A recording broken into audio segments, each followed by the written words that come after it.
welcome. We're just going to hold on for a couple of seconds while people come on. Hi, I'm Yoni, and I'm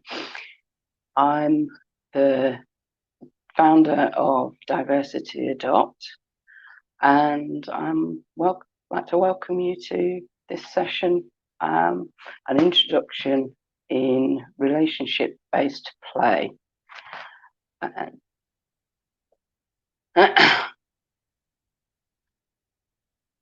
I'm just going to add our guest. There we go. Hi, folks. Hi. A little,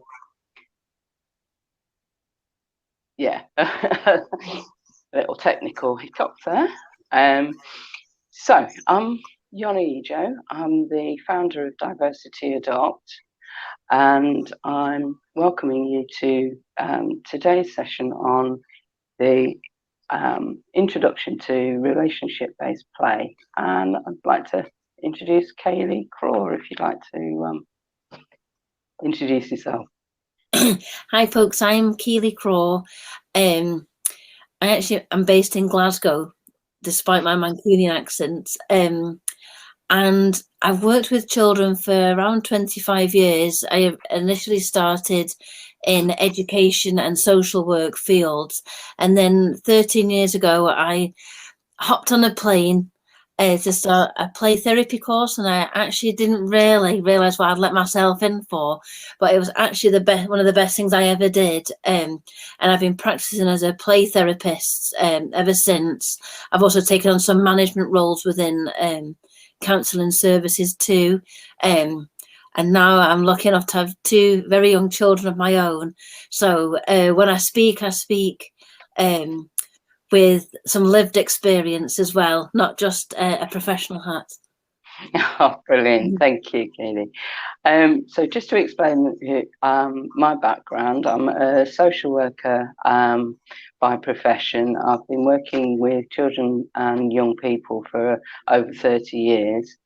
And I'm also an adopted person and an adopter. And so I'd got very much interested in the support and the training of adopters and foster carers. And I felt very much that diversity wasn't really sufficiently acknowledged or dealt with within adoption and fostering.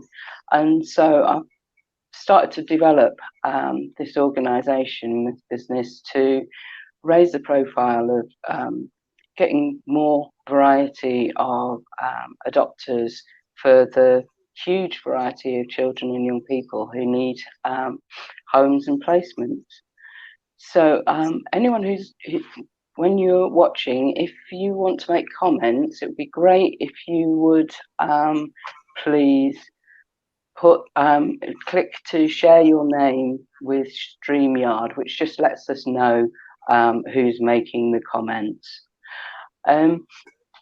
So in sort of introduction, my childhood sort of placed transracially really made me think about culture and race and how to enable, empower adopters to have as much understanding as they possibly can, and learning about myself and how I was as an adopter. I really felt that I could benefit from some guidance which wasn't always available through adoption agencies. So that's where I come from, and I'll hand over to Keeley to talk a little bit more about relationship-based play. Yeah, and thanks, Yoni. And I think it's also just interesting to say that really this had kind of started because Yoni had identified a need when she spoke to lots of foster and adoptive parents for a need for parents to feel like they needed to wanted to feel more confident in play, and thinking about how they could maybe kind of play therapeutically. And when we kind of discussed that and thought about that, actually, to kind of launch people into therapeutic plays, actually, it's quite massive, actually, and it's a big thing. And so what we kind of decided to was to kind of pare that back a little bit, because I think it's really important for you as parents, or prospective parents, if you not had children plays with you, sorry, Tethan, to have a very clear kind of line between you being a parent and how you kind of support the children, and sometimes to kind of try and kind of do something that's like very purely therapeutic. One takes years of training, but two, it can blur the line between where you stand as a parent. But that doesn't mean that you can't use play to support your children in their development and to support your relationships with each other. So really, this is what this course is about.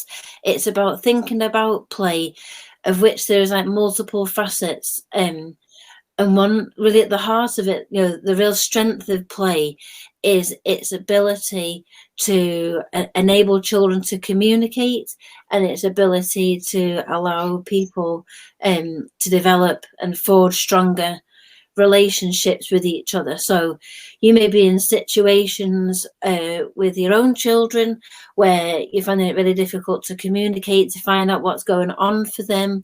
And it's not necessarily always the negative stuff. It might be trying to find out stuff that they like, what makes them tick, what's special to them. And play is just a really nice way of developing that, because it's often a child's first language. We're always trying to kind of structure stuff and find out stuff through words. We're always asking as adults, why did you do that? Tell me what you're feeling. And sometimes for children, especially when they're very young, they don't have that capacity yet. They don't understand what these feelings are. And often for children who have had, lots of distressing or traumatic events in their lives, which has led to them being in foster placements or starting life again with an adoptive family, there's a whole complex range of feelings there that's really hard to kind of verbalize. And we're not kind of trying to help you untangle that per se, but it's just that sometimes when we can do that through play, it's a lot easier for a child. So as a therapist, my role would be to try and understand what children are trying to communicate through play, and just the way that therapy works, I would take them quite deep. So there would be kind of processing stuff that can be almost like on an unconscious level. But what we can teach in this course is about using play to develop, to help the children feel heard. And when children feel heard, then they're more likely to kind of just relax and just feel like more able to communicate, and it's all helping to kind of embed that sense of trust in your relationship. And you'll know from your own children's stories, that trust has been something that's probably been very lacking or has been betrayed on several occasions. So this is about you showing up as an adult and using play to kind of show that you're a trustworthy adult, that you can hear them, that you're interested in them, that you can be fun. And this is really what this course is about. It's about developing your own confidence in play, because we all assume that because we've all been children, we all know how to, and we all enjoyed play. But sometimes play can be a bit of a minefield for us. And also for the children in your care, play can also be a minefield too, which is something we really would explore as well. Play in the context for the adoptive child, might not be their first language or something they're comfortable with, or maybe it's something they struggle with, and it always goes into aggressive play or violent play, stuff that's quite distressing for you to kind of react and respond to as an adult. So it's about kind of helping you feel better prepared in times like that to be able to play and kind of feel that you can kind of contain that play, so it doesn't kind of veer off into aggressive play.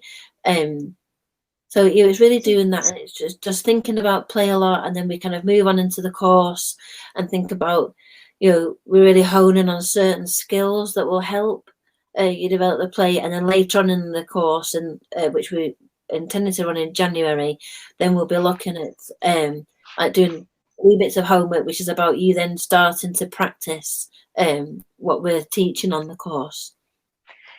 Do you think there's there's particular issues for adults in terms of their own play history? And I think sometimes we kind of assume that we can all do it.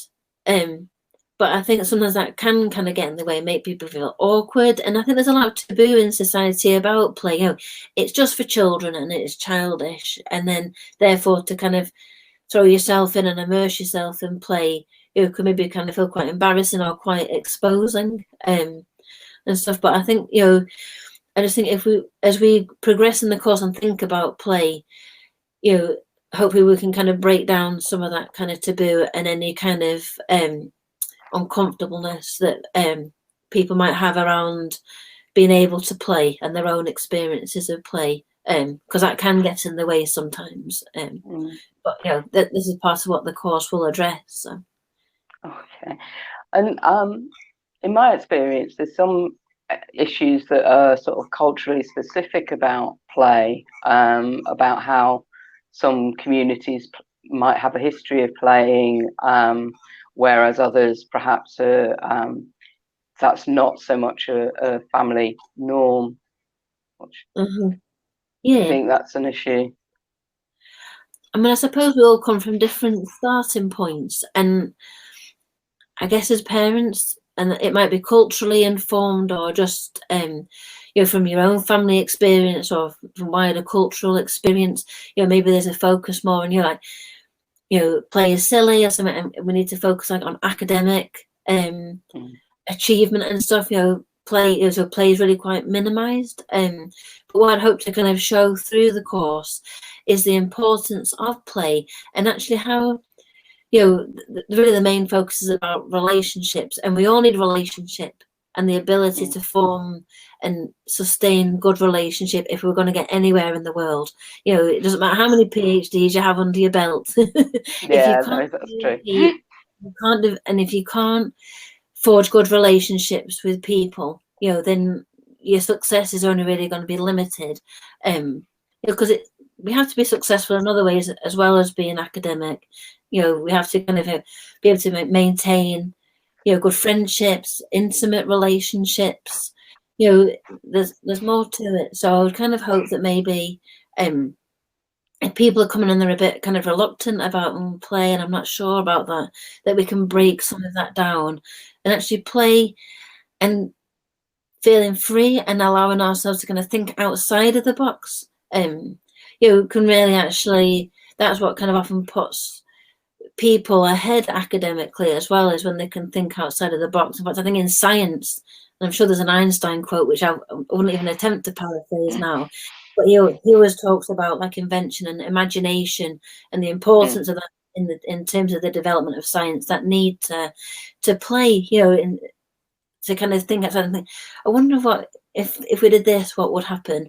And this is really about what we're trying to look at too, and allowing children just to feel comfortable in play and think, I wonder what would happen if I did this in play, because this is a lot of what children are doing in play, is exploring possibilities in a safe place without acting them out for real. It's just kind of giving them that kind of safe place. So hopefully the course would kind of meet people at all the different starting points. Do you think, have you got a sort of example of how play has transformed a relationship that people can use to sort of see how they might build relationships through the course? I'll give you one good example. It was of a boy I worked with a while ago, and he was only 7. And it had a very difficult history. He was in kinship care. His mom had been raped by her brother-in-law, and this boy had been conceived of that incident.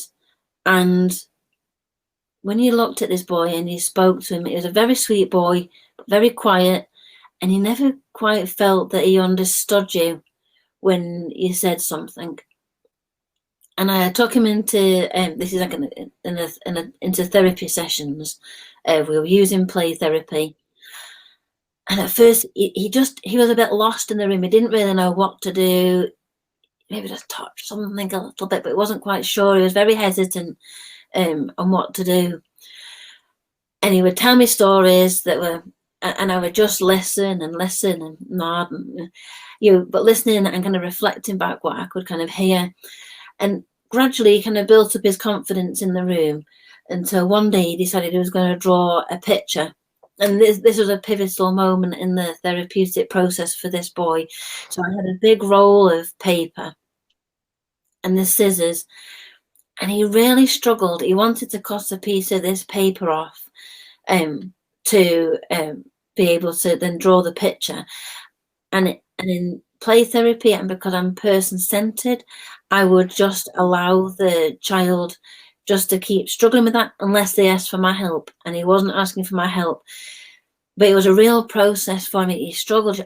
Honestly, we took about 20 minutes to get this piece of paper off, and when he did, it wasn't even straight. It was just like a wee section of the roll. But I talked him through it, and I'd kind of reflected how difficult it seemed for him, and he was trying different ways. And when he did it, I can't tell you how pleased this boy was. He was so delighted that he'd managed to do that. And that was really a turning point for him in sessions. And then this boy's confidence just grew and grew and grew. And so one day he was actually acting out Jack and the Beanstalk, and he was the giant, and he actually made me jump, and he actually felt really quite terrifying. He just found this, he really found this voice, and it became really noticeable to the teaching staff at school and to his kinship carers as well. And I just think, we forged a good relationship, and what I was really doing there at the start was just turning up, listening, let him know I'd heard him, and I just let him struggle through this so he could understand that he was able to do something. Because I think quite often as adults we get a bit impatient with stuff like that. Normally we wouldn't have waited 20 minutes to watch a child try and cut paper. We just dive in there and say, hey, come on, I'll do it for you. And we do it, and it was always taking the opportunity away from him to feel like he could do something and be capable. And it sounds like the simplest of things, and often these things are. And that's something I'd like to get across in the course is, as adults, we see these big challenges, these big walls. How do I get over that? How do I get to my child?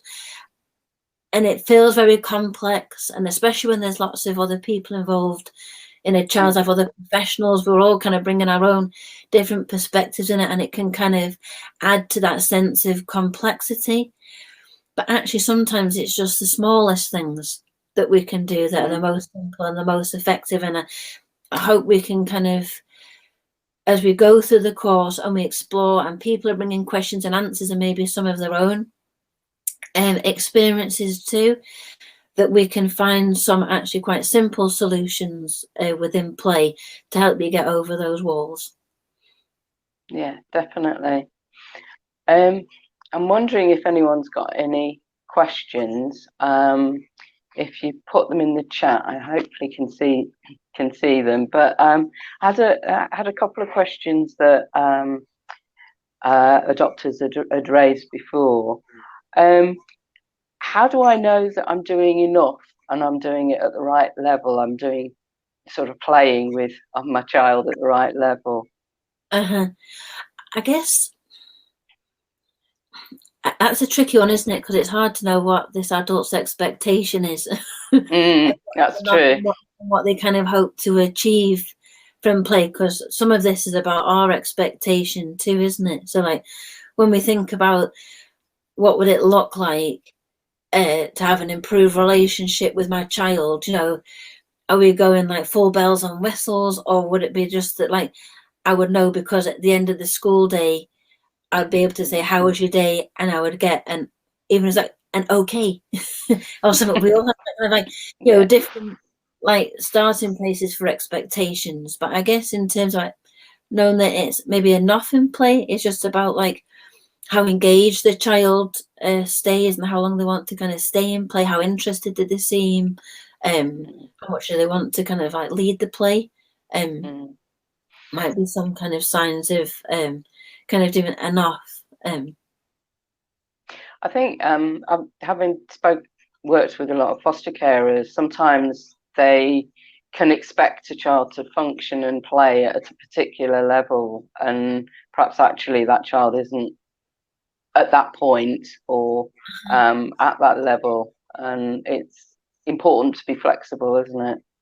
That's right, and I think for a lot of children who have come through this journey of fostering and adoption processes, we know that like the first 1,000 days of a child's life is the most important, and that 1,000 days actually really starts in utero and really takes a child up to the first 2.5 years.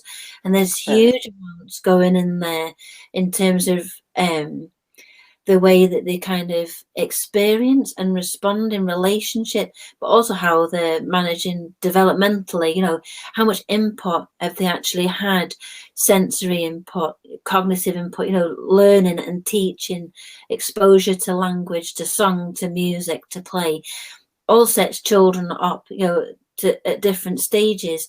And so I think, sometimes it's quite unhelpful for us to go, and Google it or read a book that says, a child, at 4 years old should be doing X, Y, and Z, and you're like, but my child's not doing that. Okay, and I think it's just kind of been like, well, it's okay, they're not doing it yet, and it might take them a little bit longer, but the work can be done, and play is actually a great way to kind of fast track stuff like that. So if you think back to the case study I gave a moment ago, that boy developmentally was not hitting really many targets, and just through that opportunity of play and just accessing something in himself, he actually kind of really advanced in lots of different ways. And before he was a bit of a loner in the playground, all of a sudden he started having a lot of friends to play with. So I think it's just, we can look at that, and we can look at play in the context of for children who have been adopted and fostered, because their journey is different, and they will begin with you at different stages. And of course, there's the other children too, aren't they? The pseudo mature children, the 4 going on 14 children, who are so used to maybe like caring for siblings or parents or other adults, that they think they're too big for play, or play seems like actually quite frightening for them. So, they're like a different end of a spectrum developmentally as well. And it's actually trying to help them come back and trust in you as an adult, that they can actually just be the child they are. I think another adopter said that they were really surprised when their 10-year-old came to them, because they had no understanding of play at all. They had to sort of introduce play as a concept almost. I wonder whether you've worked with somebody with children like that. Oh yeah, no. I once worked, and I mentioned of a young boy. He was actually 15, and he'd actually been removed from the family home very late in life, and he was living in residential care home. And when I took him into the therapy room, he was drawn towards, we have sand trays that we put, I call them figures, but really they're toys, because sometimes they could be Happy Meal toys. And when he played, it was just like watching a toddler in nursery playing the sand. And I thought, this boy has never played, he's missed out so much. And he just played like a 3-year-old. Really. So I think, it's not uncommon, especially when children, maybe not had play experiences at home, or they've been in multiple placements, and there's not really been a chance to develop relationship or, to play. Maybe their behavior sometimes just kind of has got in the way because they're so distressed. The opportunities for play when they're at home have not really been there.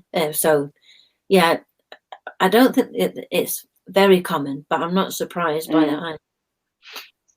No, I think one of the sort of key things I think I've come out of working with so many different families is not to make assumptions about what a child is able to do and expected to do, and let them find their own way. So yeah, I think it's really important. Can you talk a little bit just about what the next session will look like? I'm just aware of keeping on time. That's right. Time flies when having fun.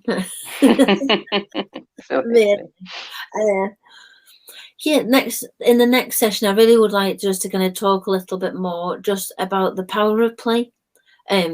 So we can look a little bit about the different kinds of play, but I really want to just start kind of thinking about how powerful play can be in terms of how it can really help a person develop their own kind of confidence in themselves and find their own resources. In therapy, we call that inner resources, the bits we can tap into ourselves that help us to kind of develop a resilience, and also how we can use play to kind of feel confident in developing relationships. You know, for me, that's a really powerful part of play. It's got a very transformative side to it, as well as like developmental sides to play. There's very transformative elements to it too, and that's what I'd like to bring to the table in the next session. Brilliant.